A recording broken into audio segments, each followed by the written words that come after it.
Invitation to a worldly friend. There is peace here and hush and twilight and love that but angels win, and a garden named the Beloved and a flowering called within. Come away, sad friend, come away out of your dark wild whirl, for the world is an ocean of sorrow and life is a broken pearl. There is truth here and tireless dreaming and a state that is stainless still, and a miracle named the Beloved and a magic wand called will. Come away, sad friend, come away from your world of anguish and shame, where time is a naked candle and life is a bleeding flame. There is warmth here and sacred safety and a fullness of sweet release and a great mood named the Beloved and a perfect expression called peace. Come away, sad friend, come away from your world where the winds blow sharp and the fingers of death go playing your life like a mournful harp. There is poise here and quiet wisdom, and a light on every face, and a birthday named the Beloved and a carnival called grace. Come away, sad friend, come away, for the world is a drunken blot and draining your dreams, life flings you darkly away like an empty pot. Ascension. Face to face in a lonely place of the deep still heart we have met, my love. Hour by hour the day is a flower, and each star of night is a pure white dove. Song by song, the lone year long, my soul draws closer to heaven above. Note by note, from a mortal throat I have learned to an immortal tune, pain by pain, again and again, to an image of rapture I have been hewn. Aloof, quiescent, my life's dim crescent has almost reached its plenilune. My weak wing is drunk with a spring whose rich red glory shall never fade. Out of clay, day after day, the wonder of fire is being made, stroke by stroke, thus having awoke to the meaning of life, I am not afraid. See, I wear the whole blue air like a regal mantle woven for me, and the dark billows that mark incessant rhythms for the wide sea beat by beat roll at my feet like to divine dream imagery. We have met as one and yet, beloved of light. We remain apart, but we are the single star invisible yet to the human chart, white and rich with truth, and which hangs high above the hues of the heart. Even as twain we must remain to fulfill the rules of the mystic game, each to each must speak the speech of severance masked in form and name. We are two, yet I and you are separate lamps that bear one flame. Time and space meet face to face eternally in sky and land, but now they seem as a painted dream to us who meet in the soul, and stand high above the world and its love and its prison of tremulous eye and hand. One pointed. The nearer I come to you, my love, the further you seem to go from me. Your star is a drum that sounds above like a note in a dream of your victory. From day to day and from night to night, this heart of mine goes looking for you, O far away unreachable light. Say, where do you shine, in what high blue? As time goes by my life, somehow, like a mateless dove on a bough sits dumb. There's no other cry in my whole life now but come, O love, O come, O come. The wind blows damp and the night is chill, and the bleak black seas are rising like doubt. I have lit my lamp, it is burning still, in spite of the breeze that would put it out. In spite of the thunder, in spite of the sleet, in spite of the gale I will yet come through, for am I not under an oath, my sweet? Though storm prevail, I will come to you. Nothing can block my journey, or crack my boat that is sped to your haven afar, nor deluge shock nor the starless black, for my sail is spread to your guiding star. To time. O time, who move from dark to dark, whose mystery no man can guess, behold me lonelily embark upon a timeless consciousness. Now that your darkling waves across your narrow memory is lost. To you my heart has grown immune, in me your clock forgets to strike, for now your pale diurnal tune dims in the distance echo like. The markings of your moon and sun are being forgotten one by one. To the whole world you bring the news of dream and happiness and strife, of musics, fragrances and hues, summed up between a death and life. While in my deepest self I hide wide mysteries to you denied. With shades you dapple, stain and stripe the silent earth in silver swoon when overhead the sky is ripe with the lone rondure of the moon, but deep inside me, lo, I bear shadowless scintillating air. See how your sun with weary tread drops down behind yon hill and dies, striking all heaven with a red fire mood reflected from its eyes, while in my heart a diamond sun eternally is just begun. O time! I have forgot your face, all trace of you has in me died, I even have forgotten space who is your ever-changing bride, lo, I am wonderfully lit to a lone sense of infinite surrender.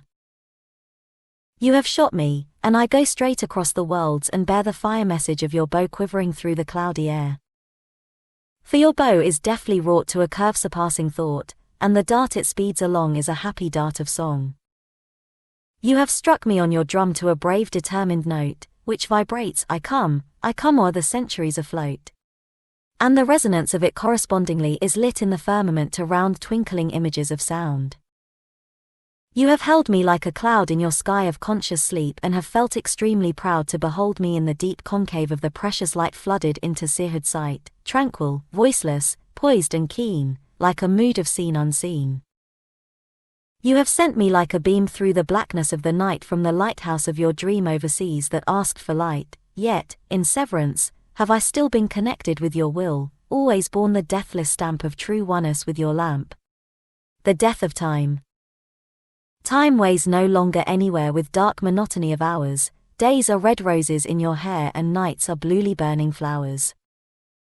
We are eternal, we are free. The sun and moon are fruits that warm life's mystical immortal tree unshaken by the frowning storm. Grey cycles roam across the world, pale wanderers without an aim. The mighty breath within us world blows out the spaces flame by flame. No more the tolling of the bell to keep us on the edge of time, since in God liberty we dwell lost in a dream of the sublime. Behold! The past and future meet in a clear vision of the soul, while years are sandals on your feet which lightly move towards the goal. Realization. Who says that you are far or that you do not care? How near to us you are, O intimacy rare! Beloved! I have but these human eyes to shut, and lo, your love is there shining like a star. It is your presence drapes the universe with glows. Out of your dream escapes the color of the rose, the wing-beat of a bird, the music of a word.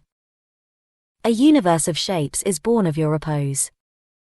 What atom, grain or dot, is of your joy devoid? What moment, mood or spot, apparently destroyed in time, has ever ceased or suffered in the least, O love? Since are they not within you re-enjoyed? I see you everywhere, an image warm and true, the rainbow in the air is but a streak of you. Yon birdling's yellow bill is painted by your will, beloved. It is your care that makes all heaven blue. Again and yet again you meet me through the hours, I sense you in the rain, I smell you in the flowers. I hear your endless tune played in the sun and moon. On changing plane on plane you wield your magic powers. Beauty. At every turn I hear your passing feet, I feel you glow and burn, in every lane and street. In every passerby I see you drawing nigh, at every step you yearn myself in me to meet. You have possessed me quite in your enchanted grip. Across deep miles of light I seem to drop and slip like a lone drop of dew into the depths of you until upon a height I share your comradeship. Light divine. O light I already face to face I meet you everywhere I go. Already I begin to know the poignant bliss of your embrace. The colored lights which fill the skies of moon and sun and star on star, now that you flood my being, are reflected shadows from my eyes. One touch of you, O light sublime, O alchemy of alchemies, transmutes this fretting flesh and frees the spirit from the bonds of time. The dust of lanes beneath my feet is dappled with your warmth of gold. It is your flowering I behold in every man in every street. O light! Already you have come into my life without delay. These lips have nothing more to say beyond that they are stricken dumb. The secret link. Long, long ago, what does it matter when, there lived a king, accounted among men a real king, in other words, a king loved by the state. The ruby in his ring contained his people's laughter, not their blood. His crown preserved their honor, and his throne was conscious that his kingship was their own being established but by their consent. To him, authentic king, his kingdom meant the people's happiness based on their trust, which losing, it would crumble into dust and he be all unsceptered and uncrowned. The people loved him with a love profound, leaving no room for base intrigue and strife. He was true trustee of the people's life nourished by him with care. In everything they were consulted by their noble king who, not in error even, took one measure which might evoke a murmur of displeasure. And so, he ruled not merely over the state, but over their hearts. No king was ever great without the people's love and confidence, nor ever won from them obedience unless himself he was obedient, nor loyalty, unless himself he gave loyalty in exchange. What is a wave except a rhythm of ocean? Yet, withal, part of the ocean in its rise and fall. The people are the ocean, and the king only one wave its waters gladly fling up to a crested height to catch the rays of some gold-climbing sun. And thus he reigned, his rule was crowned with blessings, and unstained by curses such as fall from mouths that moan in hunger round a tyrant's bloody throne. Day after day inside his marble fort the king appeared, sun-glorious, and held court surrounded by his subjects.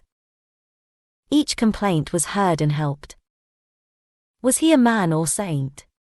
Men wondered in their hearts. He is, for sure, a superman, so wonderfully pure, so strong, so gifted with uncommon grace, a godly luster floods his quiet face. His hands are big with largesse, and his heart wider than his own kingdom. Lords of art revealed their works before him. Singers sang and dancers danced. 100 musics rang echoing joyously from hall to hall, and time itself became a waterfall of liquid jewels sparkling as it came pouring out of the senses, wedded flame of myriad colors, making one supreme carnival of life. The palace was a dream, its walls enameled gorgeously, its floors patterned with precious stones, its massive doors carven by master hands, which opened wide on crystal hinges, and no one denied access into the hall where the king sat still as a statue, calmly gazing at his various performers who performed miracles of art, such miracles as warmed the bosom of the king and every heart. Oh! Art is life, in truth, and life is art since, of creation, melody is breath and rhythm, blood beat, triumphing over death, leaving but space for immortality. And in the midst of such regality came men from near and far with myriad wares, vendors of carpets, velvet oblongs, squares of many-tinted plush. Each blush design flowing as though traced in translucent wine, edged and embroidered, honeydark or light. Jewellers with jewelry that struck the sight blind as with lightning. Idol makers brought breathtaking idols, breath instinct, and wrought of stone or bronze, so utterly divine their craftsmanship in mood and curve and line, you almost heard them tingle, turn and melt to beauty which can be at best but felt, like immortality, a flowing gold of essence that our eyes dare not behold. And conjurers, turbaned colourfully, came and wrought such wonder feats as put to shame our so-called rational thinking, challenged science feat upon feat performed, in sheer defiance of laws so far discovered that exist to the poor knowledge of the scientist. Snake charmers with their several-throated pipes making wild serpents sway of stains and stripes yellow and black and brown and green and mauve, embodiments of rhythm born in grove and forest, caught with ease by human hands through fatal love of music. Jesters split the mighty audience hall with mightier wit until it roared and rang from roof to rafter with laughter which kept doubling up with laughter. Then came proud acrobats who bore the seal of strength upon their brow, a sense of steel about their limbs which had, through stern gymnastic, acquired exceeding grace and grown elastic. Astrologers with wisdom in their look to whom sidereal heaven was a book with time for binding, nights and days for pages, their science coming down through countless ages, being coeval with creation, they familiar with wheeling stars could say such things as took the future by surprise. Indeed, in the vicinity of their eyes old planets dwelt, discussing plan on plan and summing up the destiny of man. The kingdom was a veritable hive with busy bees of various trades alive, each adding more and more, and more with diligence, to the king's honey store of large prosperity, which, all the same, not he alone, but all alike could claim with equal-hearted gladness. Now, it chanced that on a certain day a man advanced towards the king and bowed before his throne. He is a sandal merchant and was known in all the kingdom. Elegant and tall, nobility in his mien, with nothing small about his nature. Everybody cheered the moment he, like to a prince, appeared among the crowds, for he was just and good, his soul, sweet-scented as the sandalwood in which he traded. But the king, he held his breath. The merchant's sight, somehow, repelled his royal nature, while his bosom stirred with hatred. But he never said a word. Week after week the silent ruler eyed that prince of sandalwood who multiplied his visits to the court. His hatred grew from more to more, and yet, he hardly knew the reason for such hatred. Was there one? And, after all, what had the merchant done either in word or deed? He could detect no flaw in his behavior. What respect, what courtesy, what manliness, what grace. What exquisite serenity in his face. And yet the king could hardly overcome the heart's corroding poison, hatred. Some reason exists for certain. I must know, wise minister. Why thus, from top to toe, from head to foot, I grow so cold and queer the instant the good merchant enters here? You are aware my years of life have been replete with peace, with naught to come between me and my love of men. Alas! Today I cannot with a conscience truly say I do not hate. Oh, hatred is as treason to God and nature. There must be some reason, some secret cause for this that we must find, root out forever, and relieve my mind. The minister in silence heard the king and made reply, It is a little thing, it shall be done before the week is done. My lord, we look upon you as a sun no cloud should vex or stain. My own heart states that your heart but imagines that it hates, yet, really does not, since it never did ever before. The king said, God forbid my nature grow to sour. All things above I hate all hate, even as I love all love. The minister was wisdom gifted, and it did not take him long to understand a riddle howsoever intricate. It was his genius that helped the state and spared it of dark problems. In a wink he understood, nor had he long to think. He would befriend the merchant, probe his heart, then, detail upon detail, draw a chart of its veiled secrets, dive into his mind, record its subtle mechanism, find the pattern of its working. Your renown rings everywhere, O merchant. Every town and every city celebrates your name. How rich you are, how simple all the same. The people honor you and call you great, you are a noble asset to our state. It was no flattery to turn his head, the minister meant every word he said. To which the merchant quietly replied, The pride of wealth, sir, is a venomous pride slaying its owner's life by slow degrees. Thank heavens, I have ever walked with ease on humble ways with an untroubled tread, what though I bear a burden on my head? Burden.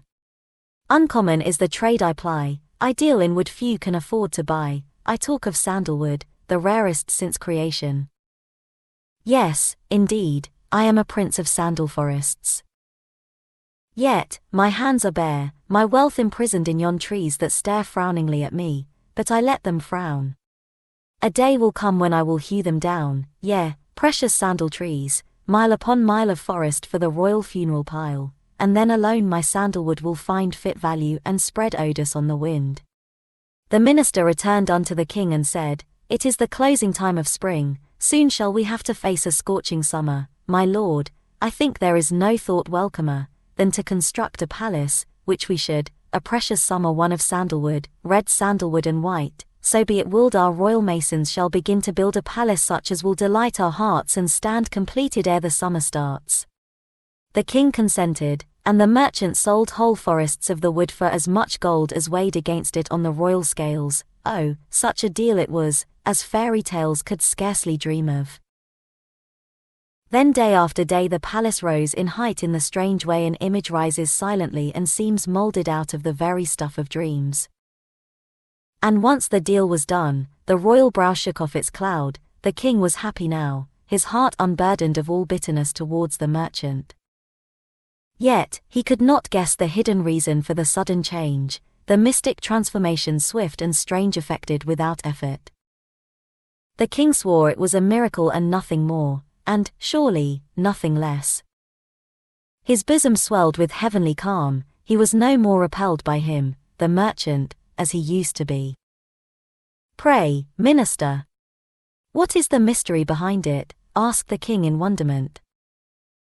The minister replied, "The mind is bent like to a bow while thoughts are winged darts speeding invisibly twixt human hearts, some tipped with nectar, others tipped with gall, each thought is blended with the thoughts of all or far or near. Yea, every thought one thinks is but one psychic link of countless links in life's unending chain. Existence runs not on the gaudy wheels of orbed suns but on the thoughts of men, beggars and kings. Thoughts are no trifles, but tremendous things binding the worlds together, near and far. A thought can build or break, can make or mar the beauty of existence. What you sensed of hatred for the merchant prince commenced not in your heart, but his, since at its core he entertained a thought he does no more, that sent unkind vibrations to your heart troubling its natural calm, with hurt and smart and hatred as result. What thought, I pray? The thought, O king, that you would die some day and be cremated as a monarch should upon a precious pyre of sandalwood purchased from him inevitably, since of sandalwood he is acknowledged prince. The king sat silent, musing for a while, then all his face broke to a golden smile which made the people wonder. It was well we purchased all the stocks he had to sell to build our summer palace. Verily a masterstroke for both himself and me. And now that serpent hatred has been killed, not a mere temporal palace shall we build, but of high truth, costlier than sandalwood, a fortressed palace of eternal brotherhood. Epilogue. They dwell like shadows in a book, strange patterns of a haunted mind, words are pathetic eyes that look for beauty that they cannot find. Somehow, the heart grows sad and sadder whenever I essay to write, each poem is a shadow ladder reaching towards a kindled height.